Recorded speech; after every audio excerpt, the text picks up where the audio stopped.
बिस्मिल्लाहिर्रहमानिर्रहीम। अस्सलाम वालेकुम डियर स्टूडेंट्स, मैं हूं गुलाम रसूल।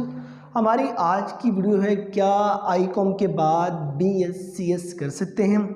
देखिए डियर, अगर आप BScs means BS computer science में एडमिशन लेना चाहते हैं तो आपका एलिजिबिलिटी क्राइटेरिया इस डिग्री का जो होगा, आप FSc प्री इंजीनियरिंग के बाद BScs कर सकते हैं, आप FSc प्री मेडिकल के बाद BScs कर सकते हैं, आप ICS के बाद BScs कर सकते हैं। उसमें भी लाजमी शर्त है आपने मैथ का सब्जेक्ट ज़रूर पढ़ा हो 200 नंबर का, और उसके बाद आप FA के बाद BScs कर सकते हैं।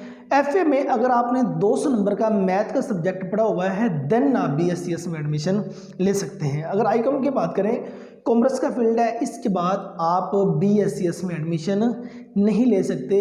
BScs का जो एलिजिबिलिटी क्राइटेरिया है वो आपके साथ शेयर किया है। सो इंटरमीडिएट में आईकॉम में बच्चों ने 200 नंबर का मैथ का सब्जेक्ट नहीं पढ़ा होता। मैथ का सब्जेक्ट लाजमी है, ठीक है। अगर आपने मैथ का सब्जेक्ट इंटरमीडिएट में नहीं पढ़ा हुआ तो देन आप BScs के लिए एलिजिबल नहीं होंगे। बात सवाल यहाँ ये भी स्टूडेंट ऐड करते हैं कि सर जो FSc प्री मेडिकल वाले हैं उन्होंने भी तो मैथ का सब्जेक्ट नहीं पढ़ा होता।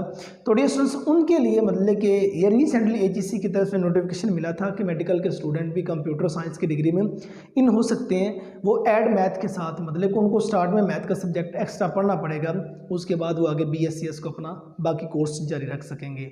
लेकिन आईकॉम के बाद फिलहाल तो स्टूडेंट्स को परमिशन नहीं है कि वो कंप्यूटर साइंस के फील्ड में जा सकें। अगर उन्होंने ICS में आईकॉम में 200 नंबर का मैथ का सब्जेक्ट पढ़ा हुआ है देन उनके लिए पॉसिबल है। बाकी BScs के बारे में कंप्लीट इन्फॉर्मेशन जो सी है वो ऑलरेडी इस चैनल पर अपलोड हो चुकी है, जिसमें BScs का एलिजिबिलिटी क्राइटेरिया, इस डिग्री का दौरानिया, पब्लिक और प्राइवेट सेक्टर में मेरिट, उसके फी पैकेजेस, तमाम चीज़ों को डिस्कस किया जा सका है।